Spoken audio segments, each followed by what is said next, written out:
distintos delitos. ¿Entendamos mejor esto? Profundizamos aquí en Doble Clic. En Tele 13 Radio hacemos un doble clic. Conduce Ramón Ulloa. Para eso nos va a ayudar el ex fiscal regional de O'Higgins, fiscal por muchos años del Ministerio Público, Emiliano Arias, a quien le agradecemos su participación también en nuestro programa para poder comprender mejor esto que tal vez, Emiliano, muy buenos días, para la gente siempre le suena un poco más técnico, lenguaje muy técnico que se hace a veces difícil de comprender. Buenos días. Muy buenos días, Ramón. Muchas gracias por la invitación. Emiliano, lo que quería señalar primero era que nos explicaras un poco referente a esta situación. Hoy día estamos viendo, ayer fuimos testigos de la presentación de la Fiscalía, ¿no? Especialmente tratando de señalar las pruebas que tiene respecto de los delitos de cohecho, de soborno, ¿no? Hoy día está hablando de lavado de activos. Para que haya, primero, las penalidades de todos estos eventuales delitos, si llegan a ser comprobados, se van sumando, están unos relacionados con lo otro, vale decir, hay conexión directa como delito de base, por ejemplo, para que luego se pueda levantar una acusación también de lavado de activos.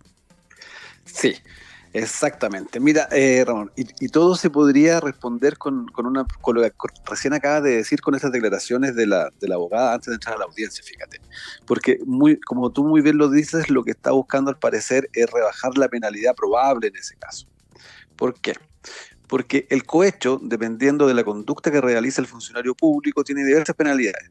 La más simple es que cuando un funcionario público recibe dinero sin tener derecho a recibirlo, sin que haga nada aquí, yo recibo dinero sin tener derecho a recibirlo, cohecho. El más simple. Luego, como se señala en ese caso, esto de aceptar la máquina, también es cohecho. Cuando se le paga a un funcionario público para que realice una acción, que aceptar la máquina, hacerla más rápido, es un cohecho. Y luego existe la figura más grave del cohecho, que es aquella que se realiza para que el funcionario público incumpla sus funciones. Esta última tiene una pena que llega a pena de crimen con la última modificación, de 3 años y un día a 10 años. Y si es reiterado, estamos en una hipótesis de 5 años y un día hacia arriba, en consecuencia pena efectiva. Las otras figuras no llegan a pena de crimen, pero cuando son reiterados, igual llegan a 5 años y un día. Y esto te lo digo por la proporcionalidad, porque la prisión preventiva en general procede única y exclusivamente cuando se puede avisorar una pena que el imputado deba cumplir privado de libertad sin otorgarle ningún beneficio.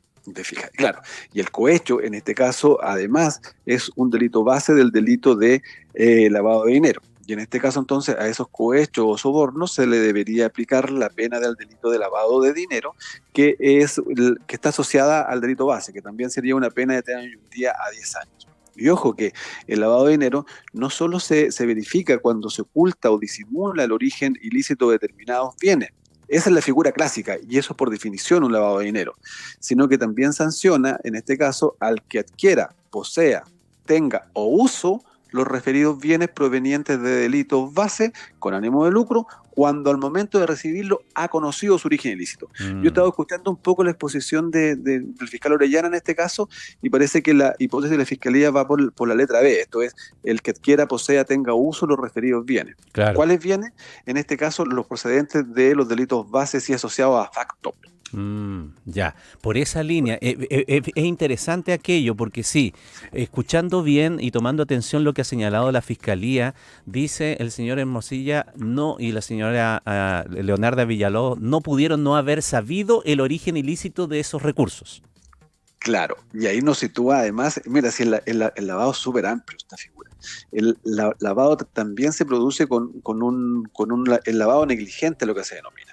O sea, no pudo menos que conocer el origen ilícito, también existe una figura de lavado que se rebaja la pena. Ojo que el lavado es una figura bien excepcional en nuestro Código Penal, porque en este caso se sanciona una conducta que normalmente no se sancionaría en otros delitos. Por ejemplo, si yo robo un vehículo, esto es un robo con violencia, un robo con secuestro, una cosa muy grave, si yo después uso este dinero, uso el vehículo, no se sanciona nuevamente esta acción.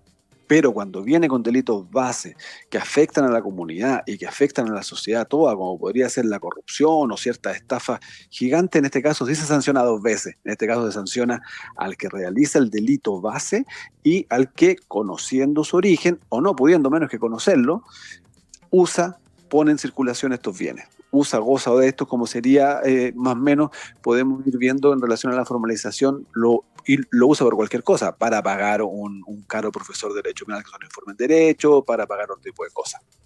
Y cuando se trata de demostrar estas situaciones ya en la instancia de juicio, Emiliano, no puede ser una situación sencillamente, por decirlo de alguna manera, más contumaz del imputado, de decir esto de que no pudo no sino haber sabido. Es que no claro. Supe. A mí me pagaron, qué sé yo. Yo soy abogado y cobro caro, y cobro bien caro. De hecho, puedo decir, soy el abogado más caro de Chile. Así sí, como hubo algún exministro que por un almuerzo cobró 20 millones en una asesoría, ¿te acuerdas? Asesorías verbales, sí. Súper caro. También estuve ahí. Sí. Súper caro, ¿no es cierto? Ya, yo cobro, no sé, me junto contigo y te cobro 40 millones solamente por darte un dato judicial, un consejo. Entonces, pero tú me pagaste, pero yo no tengo por qué saber de dónde sacaste la plata. Entonces eso de que no pudo no haber sabido el origen, ¿cómo se tiene que demostrar? Eso se demuestra cuando hay una defensa que no hay cooperación y reconoce esto es, y eso nos sitúa en otro tema que también quiero ir después, que son las circunstancias atenuantes. Claro, en este caso no habría una cooperación porque estarían desconociendo el conocimiento, que es una teoría de defensa que es como la más básica aplicar en estos casos, porque ahí desarma precisamente el elemento subjetivo, el conocimiento del delito, y desarma el delito totalmente. Si falta ese elemento subjetivo. Pero ¿cuál es el tema acá? El tema es que eso se construye a través de indicios. Y ciertos indicios que en este caso, en el lavado de dinero, tienen muchísimo desarrollo. Y uno de los indicios fundamentales es la realización de operaciones en efectivo. No es que bien, está bien. Si a mí me pagan como abogado, puedo ser el más caro de Chile por un almuerzo, 100 millones puedo cobrar, si el otro está dispuesto a pagarlo. Pero eso se hace a través de una factura, se individualiza el servicio, incluso, claro, los casos más graves que toca eran en estas verbales, que no había cómo acreditarlas, pero por en general con un informe en derecho, cosas por el estilo. Entonces, tendrías que ir sumando indicios, como por ejemplo, reiteración de pago en efectivo. Ya, eso no es normal, es una operación sospechosa. Aisladamente puede que no diga nada, está bien, pero en este caso el organismo técnico, que es la unidad de análisis financiero, reportó esas operaciones sospechosas. O sea, es sospechoso desde un punto de vista técnico. Yeah. Además de eso, la reiteración de las mismas con el mismo cliente. Y si a eso le sumas, por ejemplo, los audios con sujetos involucrados que forman parte de estas empresas, de estas empresas, y en ese contexto vas sumando indicios. Y fíjate que los indicios, al final, que esto es la convicción que se forma en la mente del juez, son mucho más potentes incluso cuando se logra la convicción que una declaración de un testigo, digamos, que lo diga. Correcto. Eso es muy interesante porque, claro, para muchos el solo hecho de hace 9 meses haber escuchado los audios dicen, este caso ya está listo, o sea, basta con lo que se dice allí, pero son toda la sumatoria de los otros hechos necesariamente los que arrojan una situación que no puede ir sino en esa dirección, digamos, de análisis. De eso se trata. Y si te fijas también, está muy emparentado, porque también lo hacía al inicio, cuando empezamos a conversar, está emparentado con la naturaleza de los otros delitos que se están cometiendo. Entonces, ¿qué tenemos acá? Porque además tenemos el delito tributario. Claro. Y el delito tributario, ¿en qué consistía también? Como lo anuncia el servicio en su querella, en el ocultamiento de lo que yo realmente gano. En consecuencia, es más que sospechoso. Yo puedo cobrar miles de millones, pero los declaro. Los tributos. Claro, los declaro y los tributos. Esa es una conducta transparente.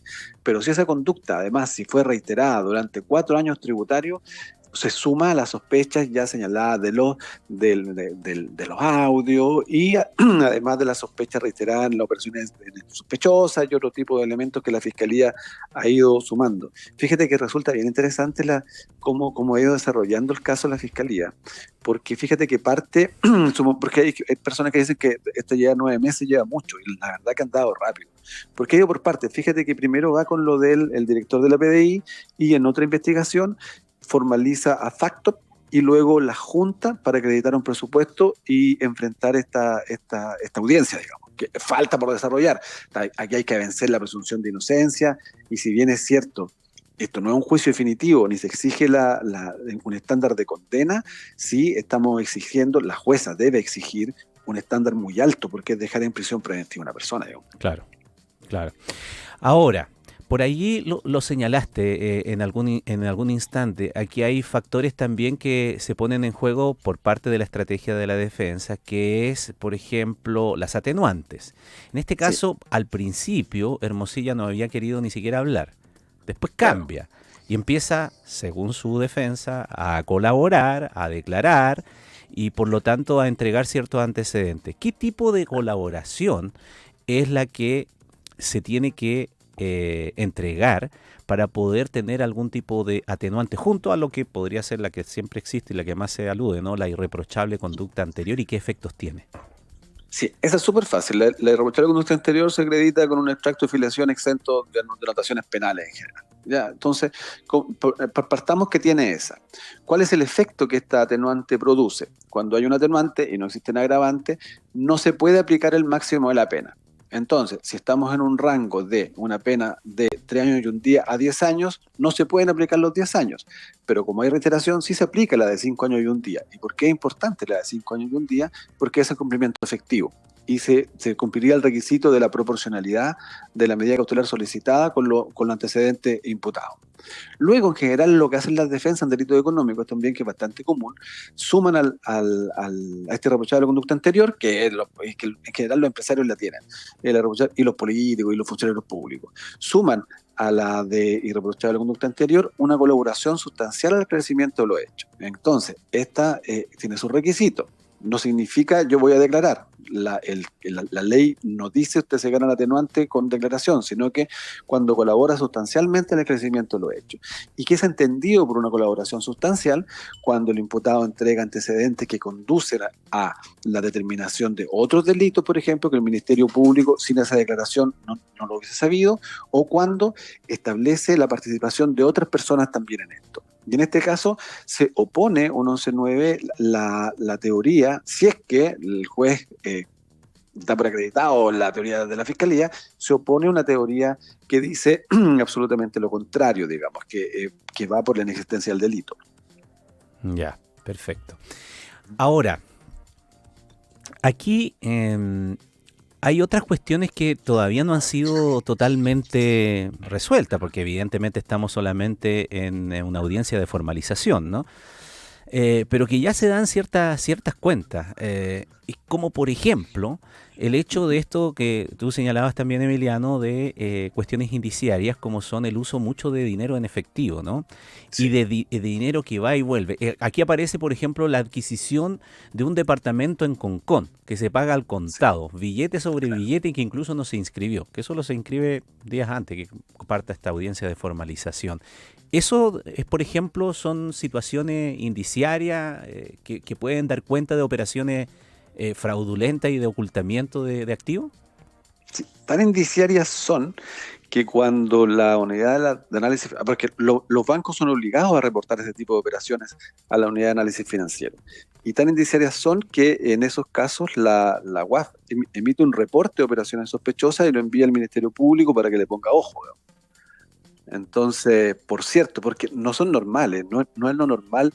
A ver, depende mucho del ejercicio que realiza una persona. A ver, si yo soy una persona que me dedico a trabajar con suma en efectivo por la naturaleza del giro del negocio, estoy pensando en personas que venden muchos productos en la feria, claro, qué sé yo, los valledor, que tienen mucho efectivo precisamente, puede que no sea normal. Pero en el caso de un abogado, la normalidad es que no se pague precisamente en efectivo, o cuando se pague también el cliente exige una factura, porque el cliente de un abogado que pagó también tiene que registrar como gasto en su contabilidad para determinar su impuesto a la renta, digamos. Entonces es muy, muy anormal. Y la compra de inmueble en efectivo también por parte de personas que no realizan un giro asociado a que recibir dinero en efectivo también es tremendamente normal, digamos. Emiliano, también hay otras cosas que seguramente se van a ir tocando más adelante o que pueden dar curso a otra arista de investigación. pero que se ha dado cuenta en estas audiencias o en los documentos que se han ido conociendo, que es un pago que le habría hecho esta empresa de los Sauer a un abogado extranjero, alemán, porque haber realizado un informe en derecho para sustentar la defensa del exministro Andrés Chadwick, cuyo abogado era Luis Hermosilla. Claro. La pregunta es ahí, esa triangulación, ¿genera algún tipo de sospecha de dónde vienen los dineros o da para otra investigación? Sí, eso en este caso se está usando ya en esta investigación. O sea, lo que se está diciendo es que esta empresa, esos dineros provenían de Factop, ¿cierto? Que es esta empresa que ya está en prisión preventiva, Claro. donde ya se ha acreditado que el dinero de ellos proviene de un delito de estafa, por ejemplo, y también de un delito de invasión al giro bancario. Y tanto el delito de estafa, las estafas más grandes, las estafas millonarias, y el delito de invasión al giro bancario son delitos base de lavado de dinero. Entonces, lo que se está diciendo que con ese dinero se pagó ese informe, o ese dinero se le entrega a Luis Hermosilla. Si Luis Hermosilla tiene conocimiento que ese dinero proviene de esta estafa y lo usa, porque acuérdate que no solo ocultar o disimular el origen del dinero, sino que también usarlo. 27 letra B de la ley 1913 del lavado de dinero. Yo lo uso, esa conducta ya es constitutiva de lavado. ¿Para qué lo uso? Y ahí ya no es tan relevante. O sea, se aleja un poco la vinculación para qué fue usado. Ya. ¿Y el beneficiario en este caso el ministro, para pagar algo, tendrá que explicar el origen o él zafa inmediatamente porque quien hace la operación es plata que viene de otro lado, Hermosilla paga, es su abogado y por lo tanto queda en el ejercicio de la profesión? Sí. Si son funcionarios, si son entre privados, sí, zafa, por así decirlo. Pero si es funcionario público, se determina que es un funcionario público, porque volver al principio un poco, el cohecho es cuando un funcionario público recibe sin tener derecho sumas de dinero provenientes de estos delitos, o provenientes de cualquier delito, porque es cohecho. Tiene una pena baja, pero es cohecho igual. O sea, si yo en mi época de fiscal me hubiesen depositado 180 millones de pesos, la verdad que sin tener derecho, eso habría sido un cohecho. Ya, perfecto. El más simple, pero cohecho al fin. Perfecto. Lo último, Emiliano, que tal vez no es solamente desde el punto de vista jurídico, sino que por la experiencia que tienes también después de tantos años trabajando en la fiscalía en distintos casos, como es fiscal regional, pero también en muchos casos de investigaciones de corrupción. El hecho de que la opinión pública esté muy atento a lo que va a surgir en esta situación para decretar, por ejemplo, una prisión preventiva.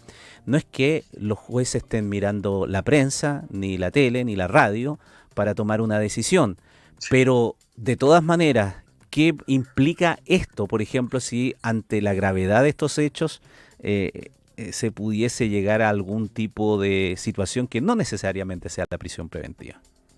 Sí, la situación del juez precisamente es bastante importante, digamos, en este caso, porque acá está en juego la presunción de inocencia, o sea, tiene que luchar con la presión mediática, que todos somos seres humanos, aun cuando se hubiese encerrado en su casa. Evidentemente se sabe que este es uno de los casos más mediáticos, yo creo que uno de los más mediáticos desde del financiamiento ilegal de la política del año 2016 en cuanto al desarrollo de la audiencia. En consecuencia, sí hay un gran peso, pero lo esperable es que los jueces puedan no fallar en base a ese peso, sino que conforme al mérito de los antecedentes. Por eso fíjate que esta audiencia va a ser bien larga, porque después que hable la Fiscalía, todavía tiene que hablar el Consejo de Defensa del Estado y el Servicio de Impuesto Interno, y luego las defensas de cada uno de los imputados. Así que con todo ese juego de lo que es de antecedentes, el juez debe fallar una resolución que seguramente luego después va a ser apelada, sí o sí, ante la respectiva Corte de Apelaciones, le vaya bien o le vaya mal a cualquiera de las partes. Esto viene después con apelación, entonces va a haber una presión sobre el juez de garantía y luego una presión también sobre la Corte. Y ahí se queda estar fregado, porque acuérdate que también hay temas como de tráfico de influencia involucrados acá, en nombramiento, etcétera. Entonces, a ver, yo en mis 23 años no he visto casos como de activismo judicial o cosas que se ven en otros países y los jueces están fallando conforme al mérito de los antecedentes, y sobre todo, fíjate que las resoluciones de garantía y en la Corte han sido súper fundadas. Si eso es lo que se busca en un juez, ¿por qué dicta una resolución? ¿Por qué hay prisión preventiva y por qué no hay prisión preventiva? Y luego es lo que se le exige también la fundamentación de la sentencia de las Cortes.